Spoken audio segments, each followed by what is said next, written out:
வந்தவுடனே பேசுவதற்கு வாய்ப்பளித்த படக்குழுவினருக்கு எனது மனமார்ந்த நன்றியை தெரிவித்துக் கொள்கிறேன்.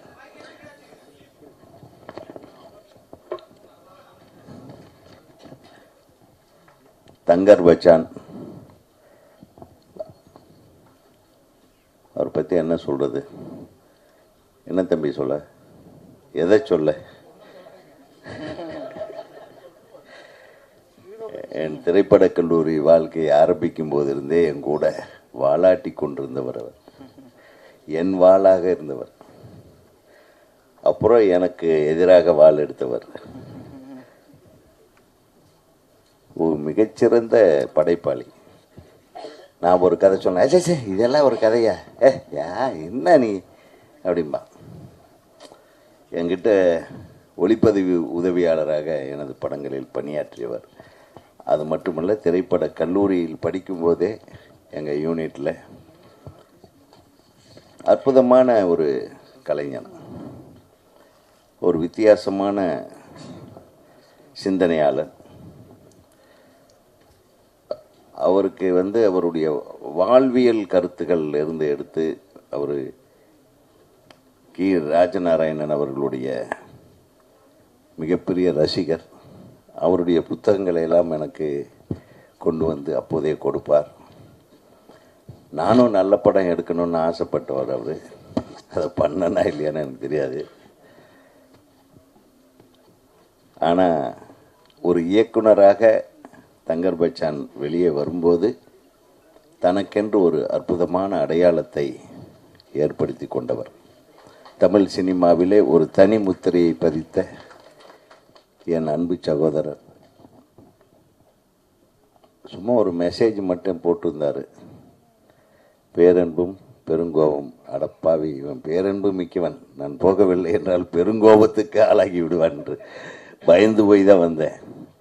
காலையிலேருந்து இது செல்வமணி கூட ஒரு பெரிய போராட்டங்களில் உட்கார்ந்துட்டு சோறு தண்ணி கூட இல்லாமல் இப்படி அலைஞ்சிக்கிட்டு இந்த சினிமாவை எல்லாம் காப்பாற்றணுங்கிறதுக்காக ஒரு குரூப் நாங்கள் போராடிட்டு இருக்கிறோம். நீங்கள் எல்லாம் கூட இருக்கீங்கன்ற நம்பிக்கையில். பாவமாக இருக்குது செல்வமணியை பார்த்து. எதுக்குடா இவ்வளவு சிரமப்படுறேன்னு கேட்டேன்.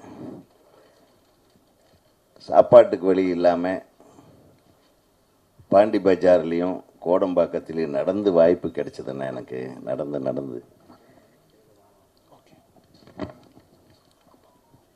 நடந்து போனால் ஒரு டீ சாப்பிட்லாமேன்றதுக்காக பஸ்ஸில் போகாமல் நடந்து போய் டீ சாப்பிட்டு வந்தேன். எனக்கு இந்த திரையுலகம் ஒரு மிகப்பெரிய அடையாளத்தை எனக்கு கொடுத்தது. அந்த திரையுலகத்துக்கு நாம் ஏதாச்சும் செய்யணுன்றதுக்காக தானே இன்னைக்கு வரலும் போராடுறேன். இன்றைக்கு சிறந்த படைப்பாளிகள் இருக்கிறார்கள், வருகிறார்கள், இல்லை என்று சொல்வதற்கில்லை. ஆனால் அந்த படைப்பாளிகளை விட மிகச்சிறந்த வியாபாரிகள் அந்த படைப்புகளை கெடுத்து கொண்டிருக்கிறார்கள். என்னைக்கு இந்த கார்பரேட் உள்ள வந்ததோ அன்னையிலிருந்து பர்மிட்டேஷன் காம்பினேஷன் சொல்றாங்க இல்லையா, இந்த ஆளு, இந்த டைரக்டர், இந்த படம், அது கதை இருக்கா இல்லையான்னு கிடையாது, ஒரு வியாபாரம். முடிச்சுட்டு அடுத்தது அனௌன்ஸ்மெண்ட், இப்படி ஆயிடுச்சு. அந்த காலத்தில் இப்போ விளக்கமாக சொல்லணுன்னா நம்ம சித்ரா லட்சுமணன் சாரோட சேனலை பார்த்தா போதும், நிறைய வரலாறுகள் தெரியுது.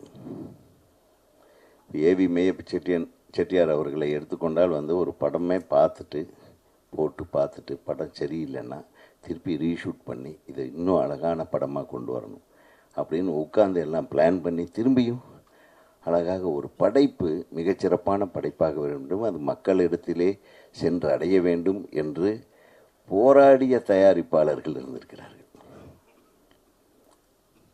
அந்த இயக்குனர்கள், அந்த மாதிரியான தயாரிப்பாளர்கள் கிடைப்பதற்கு என்ன தவம் செய்திருந்தார்களோ தெரியவில்லை.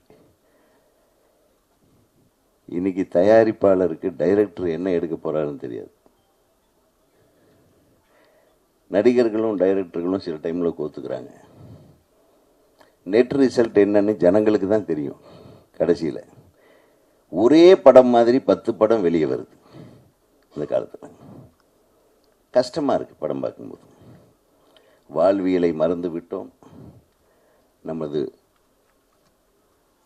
அழகியலை மறந்து விட்டோம். நீங்கள் படத்தை பார்த்தீங்கன்னா இந்த அழகியல்னு ஒன்றே இப்போ வர்றதில்லை.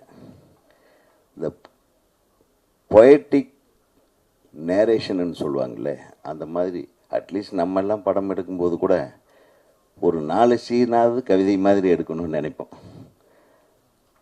அப்போவே சொன்னேன் சார், இதெல்லாம் போர் அடிக்கும்பாங்க. அதையும் மீறி அதை போர் அடிக்காமல் எப்படி எடுக்கிறதுன்னு முயற்சி பண்ணுவோம். இப்போ அதுக்கெல்லாம் அவசியமே இல்லை. பெரிய பெரிய ஆயுதங்களாக இருக்குது. நம்ம கண்ணிலையும் கற்பனையிலையும் பார்த்துருக்க முடியாத ஆயுதங்கள்லேருந்து குண்டுக வெளியே வருது. அது எதுக்கு வருது, யாரை போடுது, எதுக்காக, இந்த மாதிரி எல்லாமே எங்கேயா விதவிதமான துப்பாக்கிகள் இப்போ நம்ம பார்க்குறோம். நீங்கள் எப்பாச்சும் கையில் எங்கேயாச்சும் வெளியே யதார்த்த வாழ்க்கையில் பார்த்துருக்கீங்களா?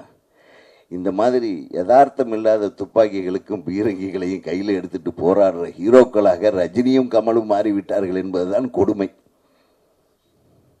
எப்படி சினிமா நல்லா இருக்கும் சொல்லுங்க?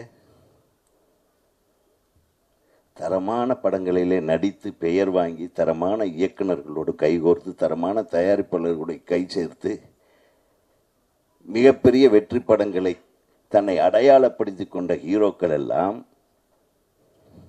இன்னைக்கு என்ன மாதிரி படத்தில் நடிக்கிறாங்க? கை தட்டுங்க, இதுக்கு தான் கை தட்டணும்.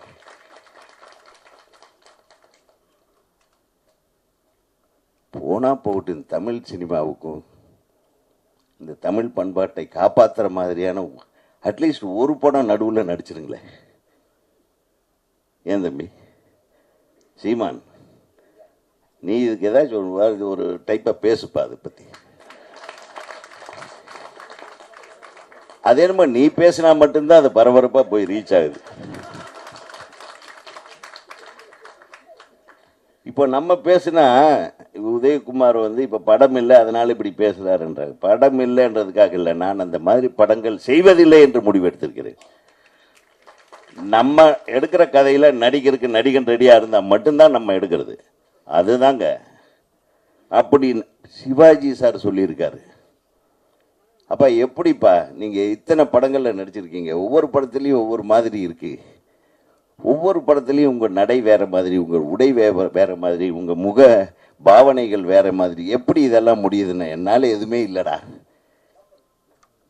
ஒருத்தன் நல்ல கதையை சொன்னான்னா அதுக்கு நான் அடிமையாயிடுவேன். அந்த கதாபாத்திரத்துக்குள்ளே நான் புகுந்துருவேன். இப்போ இருக்கிற நடிகர்கள் என்ன பண்ணுறாங்க, ஒரு படம் அந்த சொன்னனே நம்ம கண்ணிலேயே பார்த்துருக்காத பீரங்கி மாதிரி கையில் எடுத்துகிட்டு சுடுறாங்க இல்லையா, அது சுட்டு அதை ஜெயிச்சிருச்சுன்னா அதே மாதிரி பீரங்கி தூக்கிட்டு அதே மாதிரி கதைகளை பண்ண சொல்கிறாங்க. சிவாஜி சொன்னார், நான் 150 படங்கள் நடித்திருந்தாலும் என்னுடைய ஒரு படத்தில் எடுத்த க்ளோஸ்அப் இன்னொரு படத்தில் யூஸ் பண்ண முடியாது. இன்றைக்கு இருக்கிற நிறைய ஹீரோக்களுடைய முகத்தை, இந்த முகத்தை எடுத்து எந்த படத்தில் வேணாலும் ஒட்டிக்கலாம். ஒரு வித்தியாசம், படத்துக்கு படம் எப்படி வித்தியாசம் வரும்? படத்துக்கு படம் ஒரு நல்ல டைரக்டர்களை மாற்றி மாற்றி அந்த டைரக்டர் என்ன சொல்கிறானோன்னு கேட்டு நீங்கள் நடிச்சிங்கன்னா அந்த இயக்குனரோடைய படைப்பு திறனிலிருந்து வெளிவருகின்ற கதாபாத்திரம் வேற மாதிரி இருக்கும்.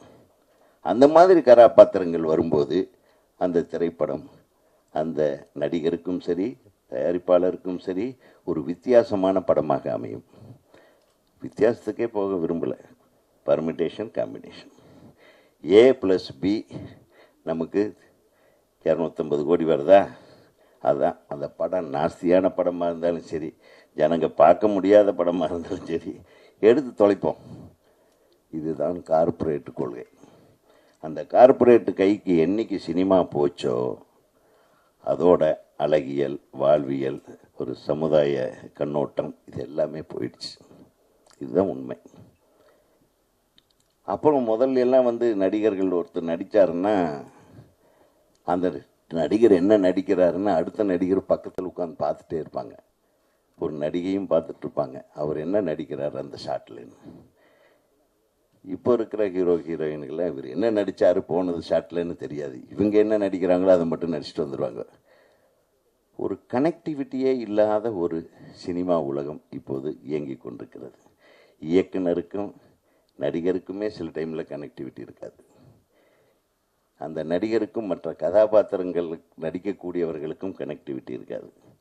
எல்லாத்துக்கும் ஒவ்வொரு கேரவன், எல்லாத்துக்கும் ஒவ்வொரு அறை. திடீர்னு வந்து நின்று நீங்கள் என்ன கேரக்டர்? அப்பாவா? என்னையா கொடுமை இது.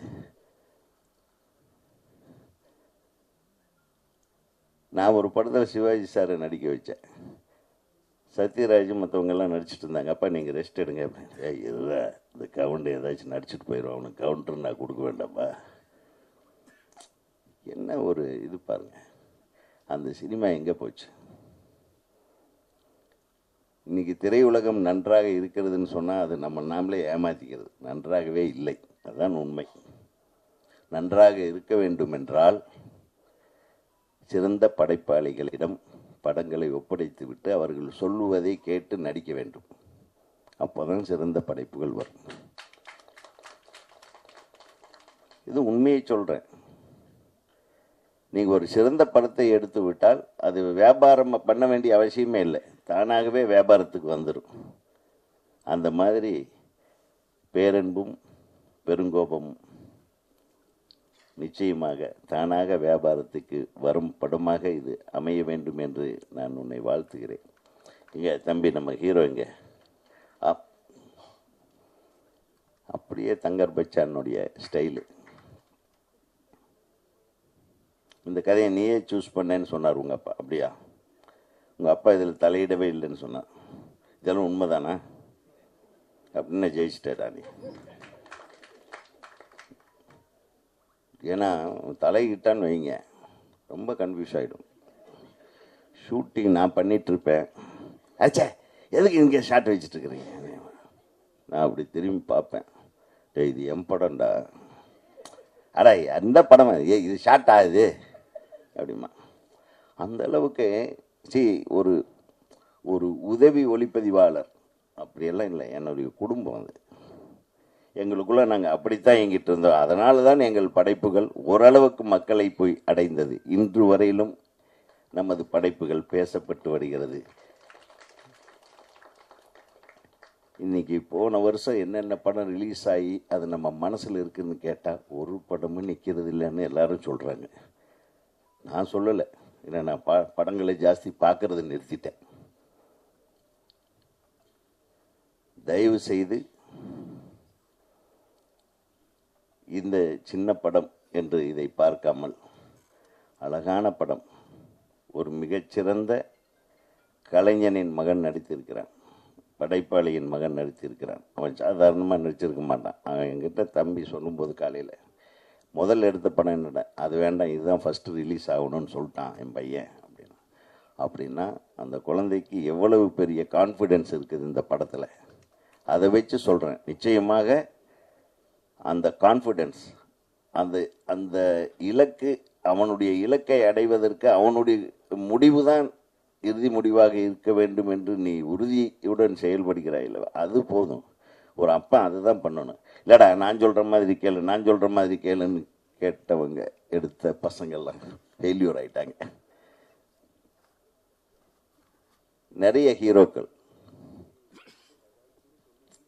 அது நிறைய இயக்குனர்கள் தன் பிள்ளைகளை பெருசாக கொண்டு வர முடியல. ஏன்னா அவங்க கான்சன்ட்ரேஷன் அதில் ஜாஸ்தி இருந்ததுனால.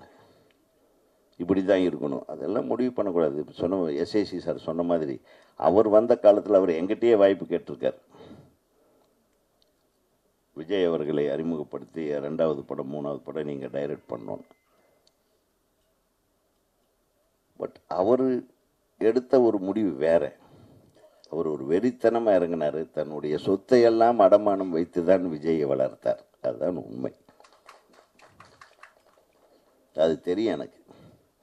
சாதாரணமான உழைப்பு இல்லை. தன் மகனை ஹீரோவாக்குவதற்கு, வெற்றி பட நாயகனாக்குவதற்கு அவர் அவ்வளவு கஷ்டப்பட்டார். அதனால தான் அவர் அந்த அளவுக்கு அட்வைஸ் பண்ணிட்டு போகிறார். நல்ல படங்கள் எடுங்க, நிச்சயமாக நீங்கள் ஜெயிச்சிருவீங்க அப்படின்னு. ஸோ இந்த படத்தின் ட்ரெய்லரை பார்க்கும் வாய்ப்பை நான் இழந்து விட்டேன். நான் பார்த்துட்றேன். அதை அனுப்பி நீ இதை அனுப்பிட்டேன், நான் இன்னும் பார்க்கல. அதனால் லிங்க் அனுப்புறதுல பெரிய மன்னர் இவர். அவன் பேசுகிறது எல்லாம் லிங்கில் அனுப்பிடுவார். கேட்கலன்னா ஏன் பார்க்கலையா, என்ன பண்ணிகிட்ருக்க நீ அப்படின்பா. அந்த அளவுக்கு பேரன்பு. நீ என்னதான் பேசினாலும் சரி, உன் மீது கோபமே வராது. இந்த தமிழ் திரை உலகம் உன்னை வாழ்த்தி கொண்டே இருக்கும், பாராட்டி கொண்டே இருக்கும். அந்த பாராட்டு மலையிலே உன் பிள்ளையும் நனையப் போகிறான். உனது மனைவி, உன்னுடைய மனைவி அவ்வளவு அற்புதமான ஒரு என் தங்கை. அவனுடைய எல்லா கஷ்டங்களிலும் கூட இருந்தான். கணக்கு பார்க்க தெரியாது இவனுக்கு. என்ன அதெல்லாம் எனக்கு தெரியாது. கேமரா வச்சுட்டு நின்று பார்ப்பலாம். பின்னாடி அண்ணன் இவ்வளவு செலவாகுதுன்னு இந்த ஆளுக்கு சொல்லு, ஒன்றும் டென்ஷன்லேயே சுற்றிட்டு இருக்கோம். ஸோ கணக்கு பார்க்குற என்னுடைய தங்கை கூட இருக்கிற வரையிலும் உன்னுடைய கணக்கு கரெக்டாக இருக்கும், கரெக்டாக. ஆக உங்கள் அனைவரையும் இந்த விழா மேடையில் எனது தம்பியின் மகனுக்கு வாழ்த்து கூற வந்திருக்கும் என் அருமை தம்பிகளுக்கும் என் அண்ணன்மார்களுக்கும் அனைத்து அன்பு சகோதரர்களுக்கும் தமிழ்நாடு திரைப்பட இயக்குநர்கள் சங்கத்தின் சார்பில் நான் வாழ்த்து தெரிவிப்பதில் மிகுந்த மகிழ்ச்சி அடைகிறேன். வாழ்க! இந்த திரைப்படம் மிகப்பெரிய வெற்றி படமாக அமைய வேண்டும். நன்றி.